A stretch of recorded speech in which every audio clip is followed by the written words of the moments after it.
কেসটা যেটা আছে এটা বেসিক্যালি সাইবার ক্রাইম থানার কেস আছে।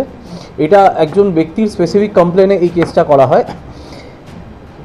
আপনারা জানেন যে এই বিভিন্ন সোশ্যাল মিডিয়ার মাধ্যমে, যেমন টেলিগ্রাম হতে পারে, ইনস্টাগ্রাম হতে পারে, তার মাধ্যমে বিভিন্ন লোককে মানে এই প্রতারণার ফাঁদে ফেলা হয় যে কিছু একটা ইনভেস্ট করলে তার পরিবর্তে প্রচুর টাকা পাওয়া যাবে। তো এটা সেই ইনভেস্টমেন্টেরই গল্প আছে এখানে। একজন ভদ্রলোকের কাছ থেকে প্রায় 58 লাখ টাকা উনি ইনভেস্ট করে দেন, এবং ইনভেস্ট করার পর তারপর উনি বুঝতে পারেন যে উনি প্রতারিত হয়েছেন। তো তার কমপ্লেনের বেসিসে এই সাইবার ক্রাইম কেসটা করা হয়। এই কেসেও আমরা দুজনকে অ্যারেস্ট করেছি, এবং আপনারা দেখতে পাচ্ছেন প্রচুর পরিমাণ সিজার আছে, প্রচুর পরিমাণ চেকবুকস, ব্যাঙ্ক অ্যাকাউন্টস, আর যে এটিএম কার্ডস আছে, মোবাইলস আছে, এগুলো সব সিজার হয়েছে এই কেসে।